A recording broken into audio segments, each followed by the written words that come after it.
18장 22절부터 33절까지 말씀입니다. 창세기 18장 22절부터 33절까지 말씀 한 절씩 교독하겠습니다.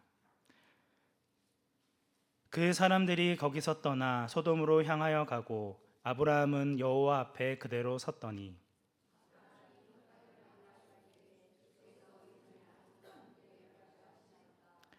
그 성 중에 의인 50명이 있을지라도 주께서 그곳을 멸하시고 그 50의인을 위하여 용서하지 아니하시리이까.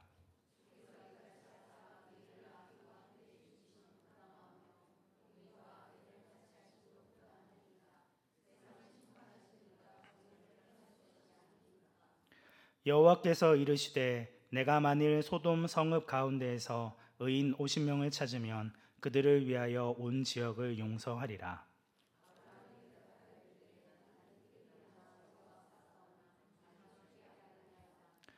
오십 의인 중에 5명이 부족하다면 그 5명이 부족함으로 말미암아 온 성읍을 멸하시리이까.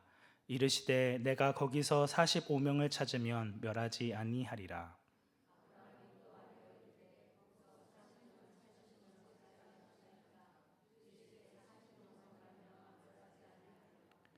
아브라함이 이르되 내 주여 노하지 마시옵고 말씀하게 하옵소서. 거기서 30명을 찾으시면 어찌하려 하시나이까. 이르시되 내가 거기서 30명을 찾으면 그리하지 아니하리라.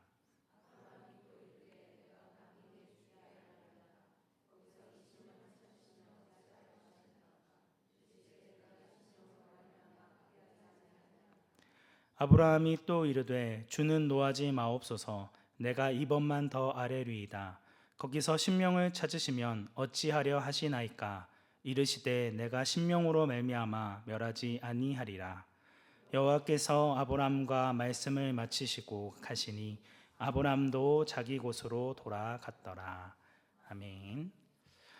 창세기 18장 말씀은 여호와 하나님이 마므레의 상수리 나무가 있는 곳에 머물고 있는 아브라함에게 직접 나타나는 장면이 등장합니다. 아브라함은 사람 셋이 맞은편에 서 있는 것을 보자마자 앉아있던 장막문에서 달려나가 영접하며 몸을 땅에 굽힙니다. 그리고 주께 은혜를 입었사오면 종을 떠나 지나가지 말아달라 요청합니다. 물을 가져와서 발을 씻게 하고 또 나무 아래에서 쉬고 계시면 떡을 조금 가져와 당신의 마음을 상쾌하게 하리이다 라고 이야기합니다. 그들 이 세 사람은 내 말대로 그리하라 하고 허락을 하자 아브라함은 급히 장막으로 가서 속히 고운 가루 세 쌀을 가져다 반죽하여 떡을 만들게 합니다. 그리고 가축대 있는 곳으로 달려가서 기름지고 좋은 송아지를 잡아 하인에게 급히 요리하게 합니다. 그리고 요리가 준비되어지는 동안 그는 엉긴 젖과 우유를 준비합니다. 모든 음식이 다 준비되자 그들 앞에 이 음식들을 차려놓고 서서 그들이 평안히 잘 먹을 수 있도록 서빙까지 합니다. 아브라함이 얼굴을 알지 못하는 나그네들을 환대하고 온 마음을 다하여 영접한 이 행동을 보고 그가 여호와 하나님인 줄을 알고 한 것이다, 혹은 전혀 모르고 한 것이다 라는 부분에서 해석이 나누어지는데 저는 아브라함이 여호와 하나님이심을 알고 행한 것으로 봅니다. 세 사람이 등장한 이 날이 뜨거울 때에는 해가 중천에 떠 있는 가장 더운 시간으로 사람들이 활동하지 않고 쉬는 시간이었습니다. 그런데 여기에서 나오는 세 나그네는 길을 가고 있었던 것도 아니고 아브라함의 장막 문 맞은편에 서 있었습니다. 뭔가 좀 이상하지 않나요? 아브라함은 이들을 보자마자 그대로 달려가서 몸을 땅에 굽힙니다. 이러한 행동은 경배하다, 복종하다라는 의미도 포함되어 있습니다. 그리고 영접하다라는 단어에서 온 마음을 다하여 취하다라는 의미가 있습니다. 아브라함은 세 사람을 보자마자 자신의 온 마음을 다해 그들을 대접하고 섬기기 위해 최선을 다합니다. 밀가루 세스하는 24리터로 최소한 100인분의 떡을 만들 수 있는 그런 양이고, 기름지고 좋은 송아지는 아주 귀한 손님을 대접하거나 큰 잔치를 할 때 드리는 요리입니다. 그리고 엉긴 젖은 영양가가 높고 소화가 잘 되기 때문에 매우 귀한 음식으로 간주되었다고 합니다. 한마디로 아브라함이 준비한 이 음식들은 왕을 초청하여 드리는 연회용 식사라고 할 수 있습니다. 그리고 그는 상대방을 내 주여라고 호칭하고 자신을 당신의 종이라고 표현하고 있습니다. 결정적으로 고운 가루와 기름진 송아지는 모두 하나님 앞에 제물을 드릴 때에, 제사할 때에 사용되어지는 것들이었습니다. 또한 지금 이 장소 헤브론은 아브라함이 여호와께 경배하며 예배했던 장소였습니다. 여호와 하나님께서는 아브라함이 자신을 예배했던 그 장소에 아무도 움직이지 않는 이상한 시간대에 아브라함을 직접 찾아오신 것입니다. 이전에 아브라함은 결코 현원하신 여호와 하나님을 영접할 수 없고 그가 누구인지를 알아볼 수 없는 자였습니다. 하나님을 제대로 알지 못하였고 아브라함의 믿음을 의로 여겨주셨음에도 불구하고 여전히 하나님을 의심하고 온전히 신뢰하지 못했습니다. 하지만 하나님께서는 13년 만에 그를 찾아오시고 다시 한번 약속의 말씀을 주셨을 때 아브라함은 그 말씀에 즉각적으로 반응합니다. 하나님이 말씀하신 대로 자기에게 속한 모든 자들이 함께 할례를 행하고 또 하나님의 말씀에 온전히 순종하겠다라는 그런 반응을 보입니다. 이로 인해 하나님을 알아보지 못하고 반응할 수 없었던 아브라함은 하나님을 곧장 알아봅니다. 그리고 현현하여 자신을 찾아오신 여호와 하나님께 예배를 드리는 마음으로 온 마음을 다하여 이 모든 식사를 준비합니다. 온 마음을 다하여 그들을 영접하고 자신의 최고의 것으로 대접하기 힘썼습니다. 이런 아브라함의 반응에 여호와 하나님께서는 10절 말씀에서 다시 한번 내년 이맘때에 내 아내 사라에게 아들이 있으리라 약속하십니다. 그리고 여전히 약속의 말씀을 의심하는 사라를 향하여 여호와께 능하지 못한 일이 있겠느냐라고 강하게 질책하십니다. 반드시 내가 약속한 일을 이루시겠다 거듭 말씀하십니다.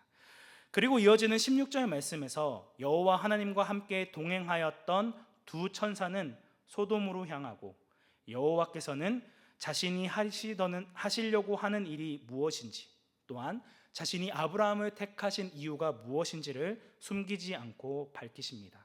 19절 말씀인데 함께 합독하도록 하겠습니다. 내가 그로 그 자식과 건석에게 명하여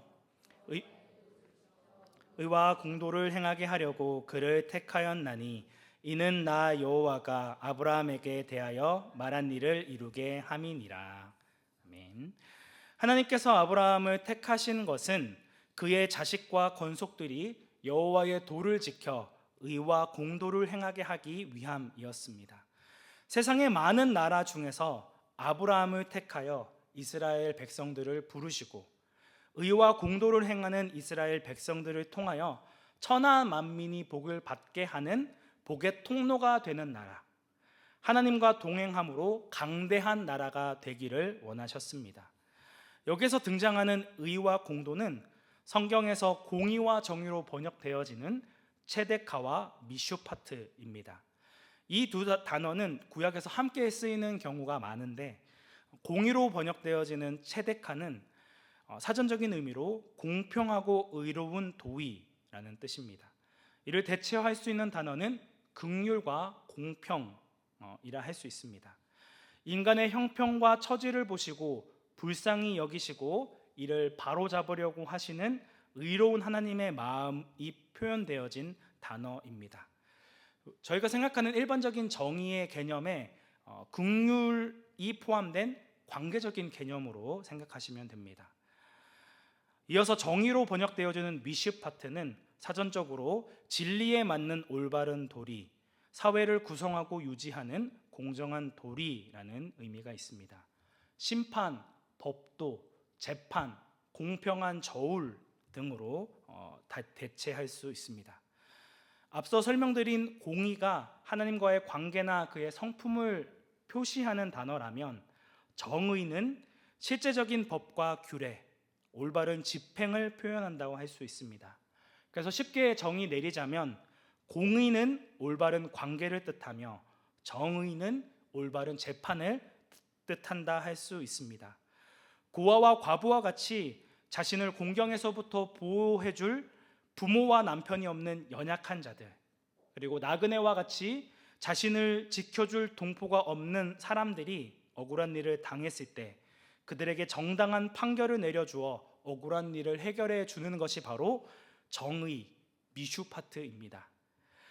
그리고 이들을 긍휼히 여겨주고 그들을 사랑으로 품어주고 온전한 회복이 있도록 도와주는 것이 바로 공의, 체데카입니다. 이러한 모습이 바로 하나님께서 이스라엘 백성들에게 원하셨던 공의와 정의의 모습입니다. 하나님의 말씀에 비추어 하나님의 뜻을 바르게 분별하고 어려움에 처한 자들을 긍휼히 여길 뿐만 아니라 사랑으로 온전한 관계를 맺는 공동체가 되기를 원하셨다는 것이죠.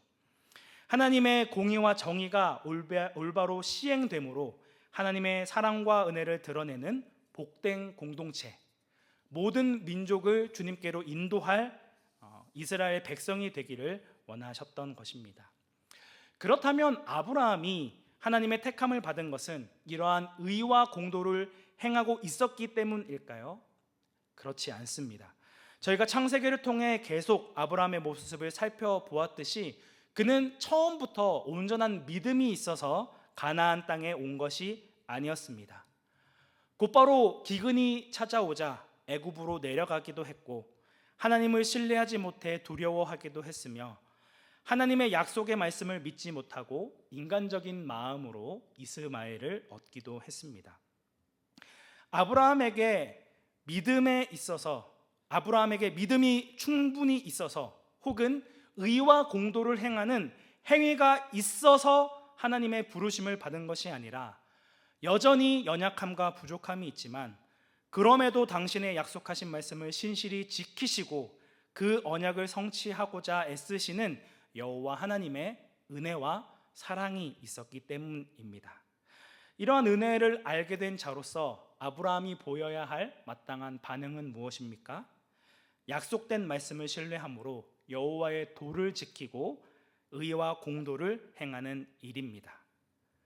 의와 공도를 행하기 때문에 택함 받은 것이 아니라 택함을 받은 자이기 때문에 그 은혜를 아는 자로 마땅한 의와 공도의 삶을 살아가야 한다는 것이죠. 아브라함만 의와 공도를 행하면 되는 것이 아니라 그 자식과 권속에게 명하여 의와 공도를 행하는 민족이 되는 것이 그가 부름받은 목적이었습니다.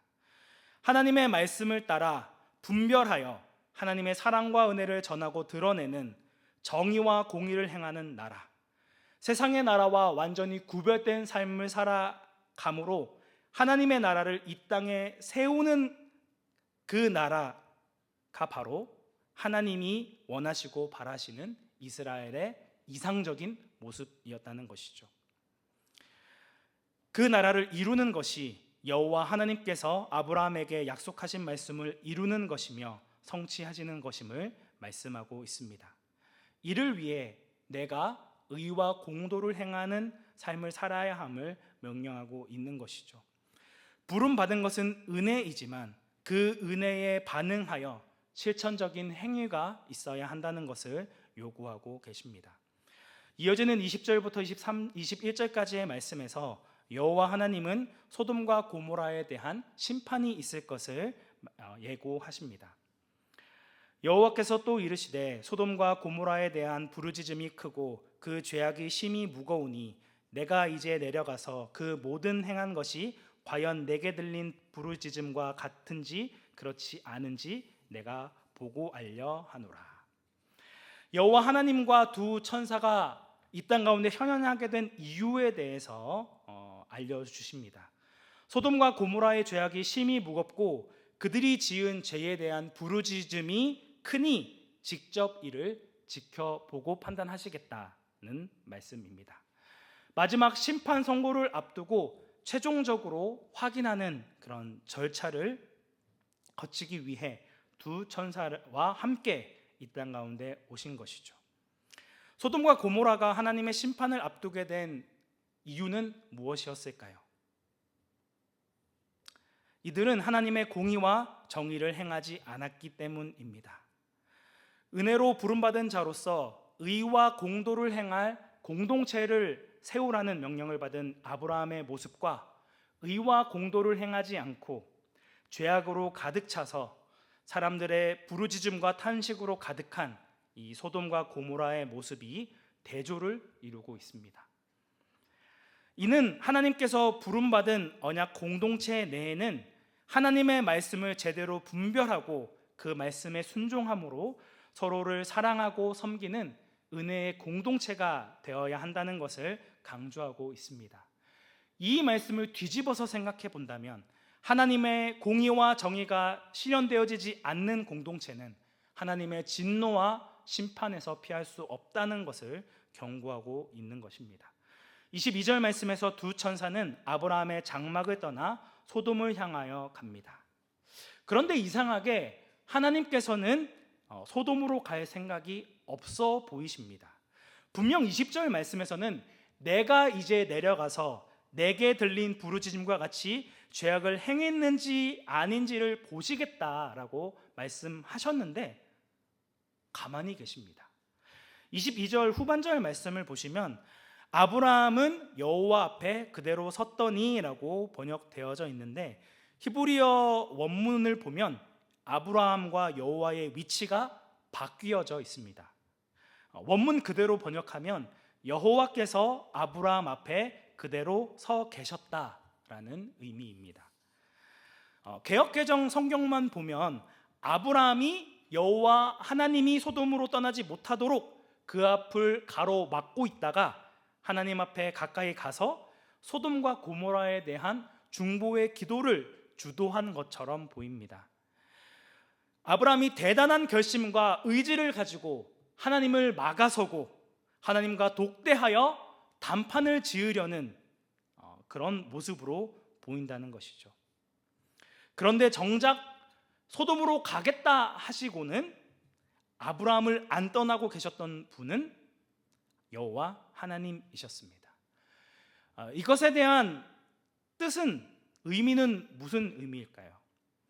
아브라함이 먼저 신앙적인 결단을 해서 하나님 앞에 간구한 것이 아니라 아브라함이 하나님 앞에 나아가 간구하도록 눈치를 주고 기다려 주신 분이 여호와 하나님이다는 것을 의미하고 있습니다. 하나님께서 아브라함에게 소돔과 고모라를 위해 중재할 수 있는 기회를 주시고 먼저 은혜를 받은 자로서 하나님의 은혜와 긍휼을 구하도록 기다려 주시고 인내해 주셨다는 것이죠. 오늘날 우리의 모습도 마찬가지이지 않습니까? 우리의 신앙이 대단하고 엄청나서 하나님께서 우리를 받아주시고 그의 백성으로 삼아 주신 것이 아닙니다.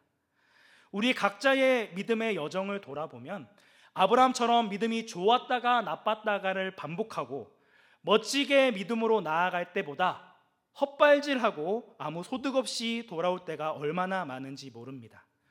하나님의 약속의 말씀을 의심하고 불신하다가 또 어떠한 계기로 회개하고 돌이킵니다. 그렇게 이 믿음으로 잘 또 살아가는가 싶다가도 또 누군가의 한마디에 좌절하고 절망하며 계속해서 오르락내리락을 반복하는 연약하고 부족한 삶을 살아가고 있다는 것이죠.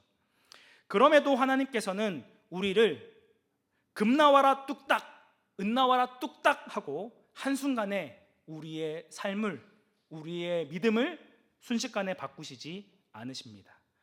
숱하게 반복되어지는 우리의 헛발질과 길고 긴 불순종과 실패에도 우리를 기다려주시고 믿음으로 반응하도록 인도하여 주십니다. 그리고 하나님의 진노를 받아야 마땅한 때에도 다시금 돌이킬 수 있는 은혜를 주시고 또 용납하여 주시고 또 붙들어 주십니다. 여기서 우리는 하나님의 긍휼하심을 발견할 수 있습니다. 하나님께서는 우리의 연약함에도 또 우리의 믿음 없음에도 우리를 포기하지 않으시고 기다려 주시고 용납해 주시고 사랑을 허락하여 주십니다. 그리하여 믿음으로 굳게 서서 과거에는 자신의 필요만을 위하여 구하던 자기 중심적인 사람에서 이제는 다른 사람을 위하여 중보하며 기도할 수 있는 하나님의 사람으로 변화시켜 주시고 우리를 붙들어 주신다라고 하는 것이죠. 지금도 그의 은혜와 사랑을 근거로 기도가 필요한 자들을 위해 간구하며 그들의 죄를 용서해 주시기를 간구할 중보자가 세워지도록 또 인내하시고 기다려 주십니다. 하나님께서 아브라함에게 바라고 원하셨던 것 같이 우리 역시도 내가 아닌 다른 사람을 위하여 중보하고 정죄받아 마땅할 죄인들을 향한 심판의 뜻을 거두도록 하나님의 긍휼하심을 구하고 중보하는 그런 사람이 되어져야 한다는 것이죠. 아브라함은 하나님의 뜻대로 소돔과 고모라를 위해 중보하기 시작합니다. 조카 롯이 그곳에 살고 있었기 때문에 그들의 죄악에 대해서 어느 정도는 알고 있었을 것입니다. 조카 롯과 그의 가족에 대한 염려도 당연히 있었겠지만 이를 직접적으로 언급하지는 않습니다. 아브라함은 오로지 악인을 심판하시고 의인은 보호하시는 하나님의 공의와 정의에 대한 굳건한 믿음을 가지고 하나님 앞에 기도했습니다. 나아가 하나님이 죄인들을 용서해 주시는 자비로운 분임을 믿고 기도하였습니다. 죄악으로 가득한 소돔과 고모라에도 의인들이 살고 있다면 그들만은 구원해 주시고 은혜를 허락해 주실 거라 생각했습니다. 그래서 아브라함은 매우 조심스럽지만 담대하게 하나님께 요청하였습니다. 25절의 말씀과 같이 의인과 악인을 함께 죽이시는 것은 부당하니 소수의 의인을 다수의 악인과 함께 심판하시면 안 된다라고 주장합니다. 하나님은 정의를 행하시는 분이시니 제발 그 가운데 50명의 의인이 있다면 이 심판을 행하지 말아달라고 간절히 요청합니다. 하나님은 아브라함의 간구를 받아들여야 할 어떠한 이유가 없음에도 흔쾌히 아브라함의 제안을 받아들여 주십니다. 오히려 의인 50만 찾으면 그들만 구해주는 것이 아니라 그들을 위해 온 지역을 용서해 주시리라 말씀하십니다. 이제 역설적인 부분이죠.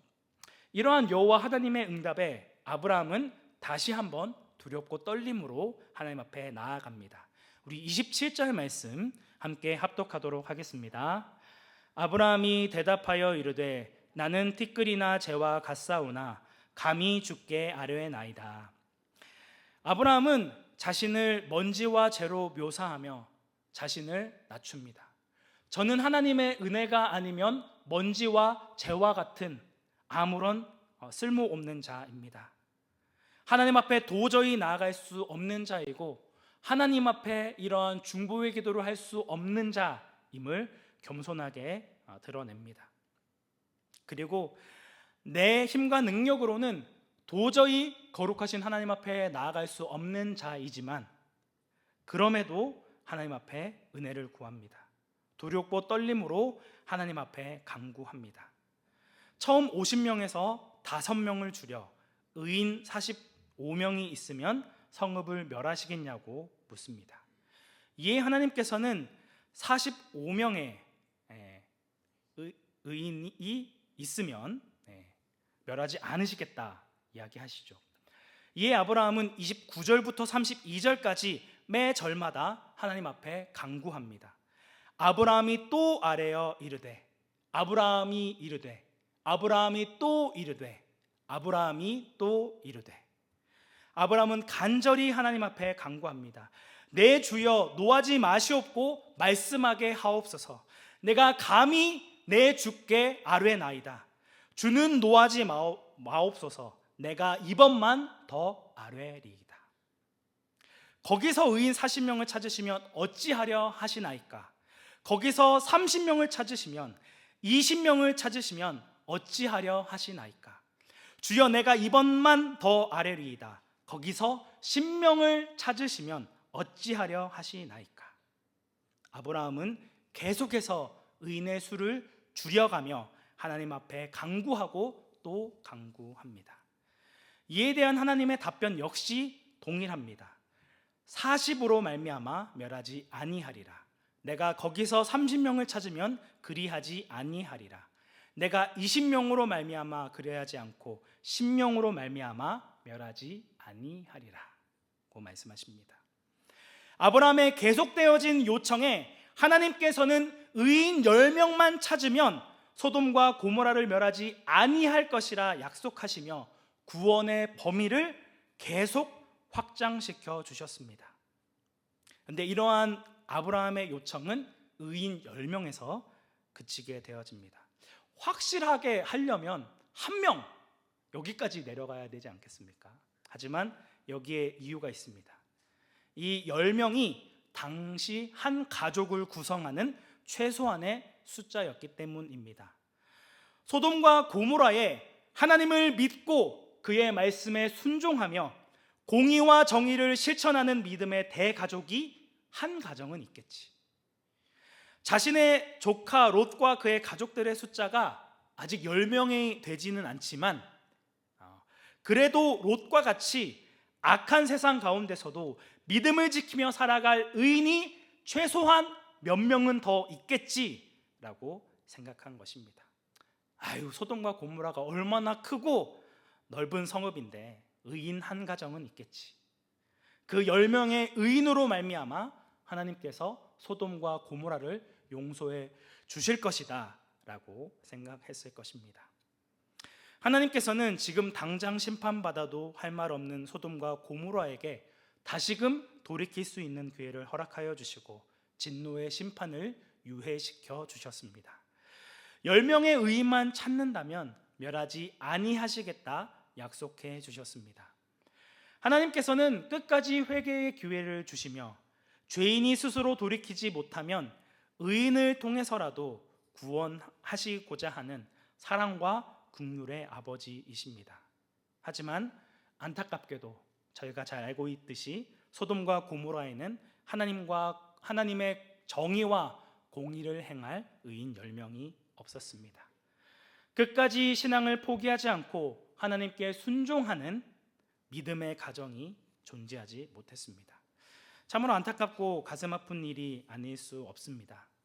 만약 지금 이 시간 하나님께서 서울에 임하셔서 의인을 찾으신다면 과연 몇 사람이나 찾을 수 있으실까요? 오늘 우리는 무엇을 기도하고 있으며 또 어디에 관심과 마음을 빼앗기고 있습니까? 나와 내 가족을 제외한 교회의 지체나 이웃을 위해서는 얼마나 기도하고 계신지요? 그럼에도 불구하고 우리의 연약함과 믿음 없음에도 불구하고 하나님께서는 연약한 우리를 기다려 주시고 용납해 주시고 붙들어 주시는 분이십니다.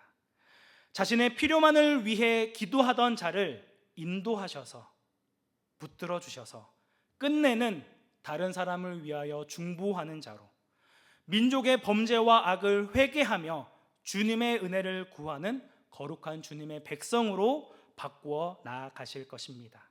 이 믿음을 가지고 여전히 우리의 신앙은 연약하고 부족하지만 그럼에도 주님 앞에 더 가까이 나아가는 저희들이 되기 원합니다. 아브라함의 중보 기도에는 의인에 대한 사랑과 긍휼함의 마음이 담겨져 있습니다. 그에게는 소돔과 고모라 성 안에서 믿음을 포기하지 않고 지내는 의로운 자들을 사랑하는 마음이 있었습니다. 그래서 혹여나 소돔 성을 멸하신다 하더라도 그들만은 보호해 주시기를 간절히 간구했습니다. 또한 아브라함은 심판받아 마땅한 죄인들이 용서받고 구원받기를 간절히 간구하였습니다. 의인 10명을 통하여 믿음의 한 가정을 통하여서라도 그들의 죄를 용서해 주시고 구원해 주시기를 간절히 간구했습니다. 이러한 사랑과 긍휼이 담겨 있는 기도가 있으신지요? 우리의 기도가 지금은 거기에 미치지 못할지라도 아브라함과 같이 점점 우리의 기도가 변화되어지기를 간절히 간구합니다. 먼저 하나님의 은혜를 받고 누린 자로 하나님의 공의와 정의를 드러내는 증인의 삶을 살며 도움이 필요한 교회의 지체와 이웃을 긍휼히 여기며 그들을 위해 기도하는 자가 되기 원합니다. 하나님 없이는 티끌과 재와 같이 연약한 존재임을 절실히 깨닫고 간절히 성령님의 인도하심을 구하며 먼저 그의 나라와 그의 의를 위해 간구하는 거룩한 백성이 되기 원합니다. 하나님과 상관없이 살아가는 수많은 죄인들이 악한 길에서 돌이켜 하나님이 허락하여 주시는 구원의 은혜를 누리기를 간절히 기도하는 중보자가 되기 원합니다. 주는 노하지 마옵소서, 내가 이번만 더 아래이다 라고 외치며 도저히 소망을 찾아볼 수 없는 절망과 좌절의 악한 시대에도 주님의 긍휼하심과 은혜를 간절히 구하는 온사랑교회 성도님들이 되시기를 주님의 이름으로 축복합니다. 함께 기도하겠습니다. 은혜가 충만하신 하나님 아버지, 날이 갈수록 사랑이 식어지고 서로를 향한 적대와 혐오, 정죄와 미움으로 가득한 이 악한 세상 가운데 하나님의 백성으로 공의와 정의를 실천하며 살아가고 있는지 자신의 삶을 돌아보기 원합니다. 우리의 연약함과 부족함에도 우리를 포기하지 아니하시고 오래도록 기다리시고 인도해 주셨던 것처럼 우리 역시 기도가 필요한 지체와 이웃을 향한 관심을 내버리지 않고 하나님의 긍휼하심과 은혜를 간절히 구하는 중보자가 되게 하옵소서. 자신의 필요와 안위만을 바라보며 살아가던 자기 중심적인 삶에서 벗어나 사랑과 긍휼의 마음으로 이웃을 위해, 기도가 필요한 지체를 위해 중보하는 거룩한 백성이 되기 원합니다. 연약한 우리를 붙들어 주시고 날마다 주님을 닮아 주님의 사랑으로 충만케 되어지는 자가 되게 하옵소서. 우리를 포기하지 아니하시고 끝까지 사랑하여 주신 예수님의 이름으로 기도드립니다. 아멘.